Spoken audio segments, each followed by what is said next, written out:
देश देख रहा है, पूरा दुनिया देख रही है। तो अमित शाह जी को बिल्कुल ही माफ़ी मांगना चाहिए। आज कल हम लोगों ने आह्वान किया था, आज पूरे बिहार में आंदोलन हुआ है, हर एक ज़िला में हमारे अंबेडकर कल्याण छात्रावास के छात्र दलित एक्टिविस्ट लोगों ने आंदोलन किया है, जिससे बीजेपी पर बहुत बड़ा दबाव बना है। और इतना बार तो आप नाम ले लेते भगवान के तो स्वर्ग में चले जाते। ये स्वर्ग क्या है, तो अमित शाह जी बाबा साहब भीमराव अंबेडकर का जो संविधान बना है उनके अनुरूप गृह मंत्री बने हुए हैं, सांसद बने हुए हैं। तो आप रिजाइन करके जाइए, मंदिर में नाम लेते रहिए, घंटा बजाते रहिए। अब घंटा बजाइए, आपको स्वर्ग मिल जाएगा, बाकी सब तो नरक में न जाएगा। हाँ, मुस्लिम सब भगवान का नाम नहीं लेगा तो नरक में जाएगा, ईसाई सब, बुद्धिस्ट सब। आपका ईश्वर कौन है?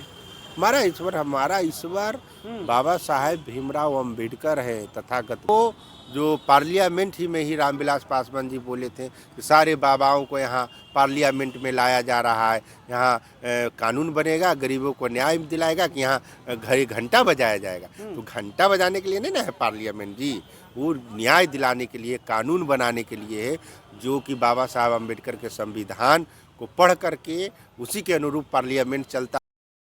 पार्लियामेंट में अमित शाह यानी गृह मंत्री जी कहते हैं कि अंबेडकर का नाम आज फैशन हो गया है। अंबेडकर अंबेडकर अंबेडकर 6 बार बोलते हैं और कहते हैं इतने बार अगर नाम लिए होते भगवान के तो 7 जन्मों के लिए स्वर्ग में चल जाते। इस बयान को आप कैसे देखते हैं? देखिए, बाबा साहेब भीमराव अंबेडकर का जो दर्जा है वो कहीं भी भगवान या कोई भी संस्था से कहीं ऊपर है, जिसके बदौलत पूरे देश के, भारत के करोड़ों अरबों लोगों को सामाजिक न्याय, शिक्षा, रोजगार मिला है। और उन्हीं के बदौलत हम लोग इस धरती पर हैं।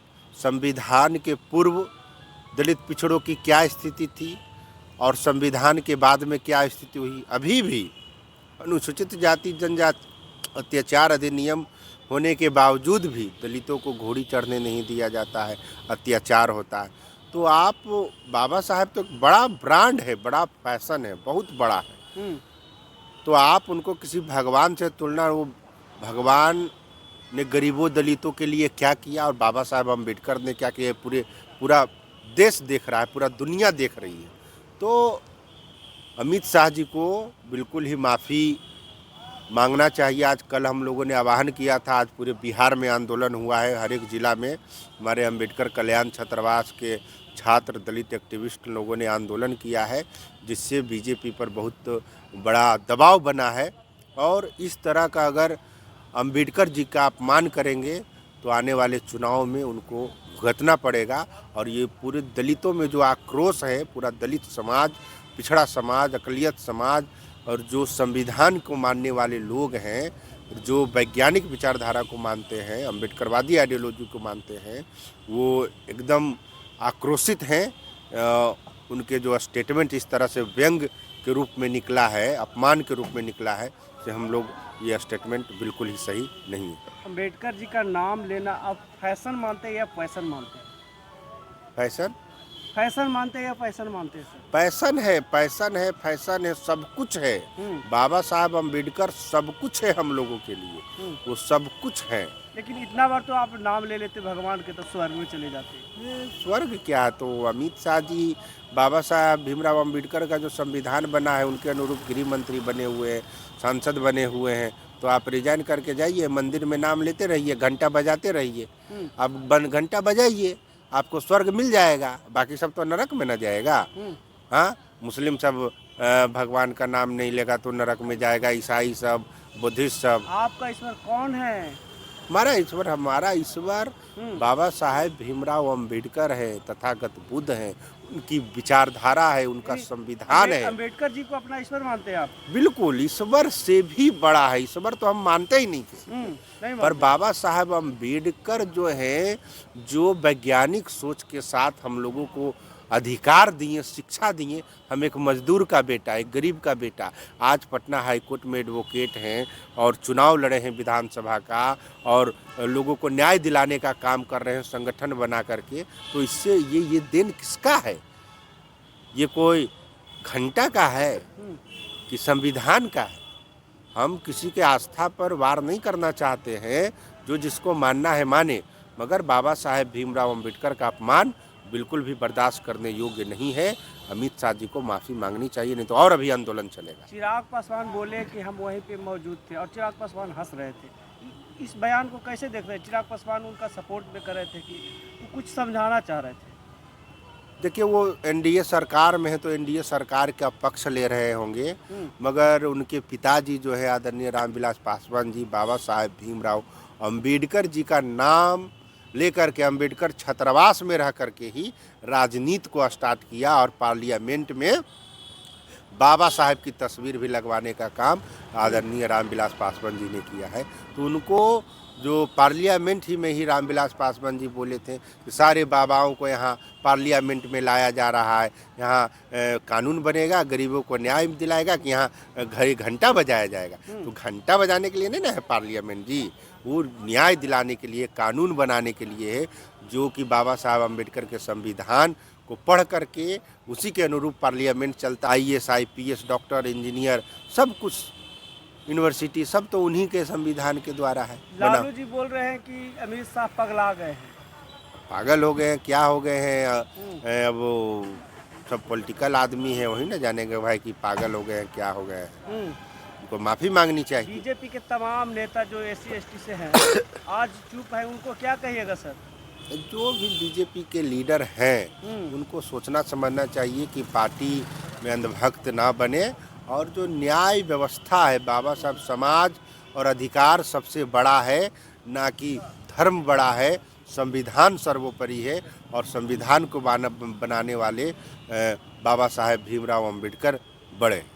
भगवान कहा जा रहा है बाबा साहब को आपके जरिए, लेकिन अमित शाह तो कह रहे हैं साफ तौर पे कि वो भगवान नहीं है, वो ईश्वरीय जो भगवान होते हैं वो भगवान है।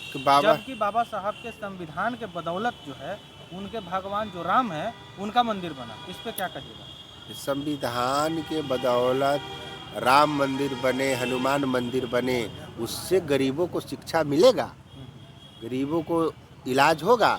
अभी एम्स काहे बनवा रहे हैं सब कोई?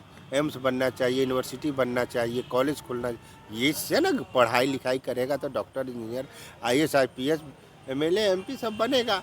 मगर वो सब देखिए आस्था की बात है, आस्था अपने घर तक सीमित ही रखना चाहिए, उसको धर्म के नाम पर लड़ाने की कोशिश नहीं होनी चाहिए।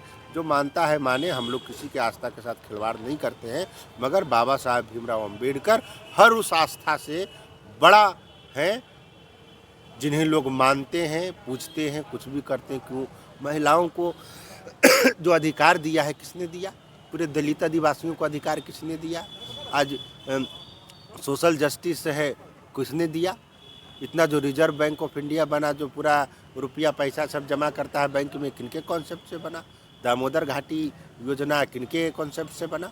बाबा साहब अम्बेडकर बहुत ही बड़े दार्शनिक, विचारक सब और विद्वान थे, संविधान निर्माता हैं, और हम लोगों के दिल में कोई भी आस्था और भगवान से ऊपर हैं और आजीवन रहेंगे।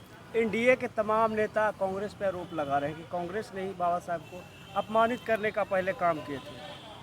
अरे अपमानित पहले क्या हुआ? पहले तो बहुत कुछ हुआ, आरएसएस के लोग क्या करते थे, ये है वो है।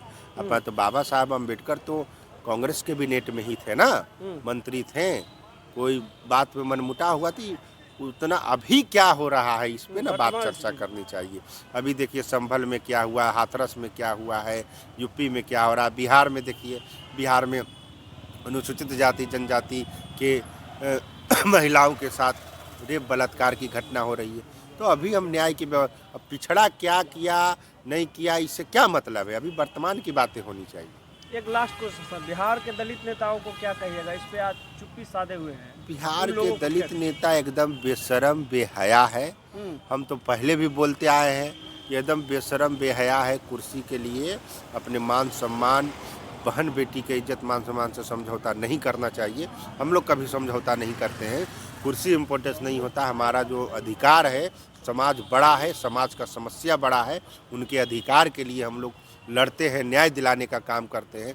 उन दलित नेताओं को सीख लेनी चाहिए कि बाबा साहब के अम्बेडकर के रिजर्वेशन के बदौलत ही ये सब एमएलए एमपी बने हुए, नहीं तो एक चपरासी भी बनने के लायक नहीं रहते। चलिए आपका परिचय कर बोल दीजिए। अमर आज़ाद पासवान,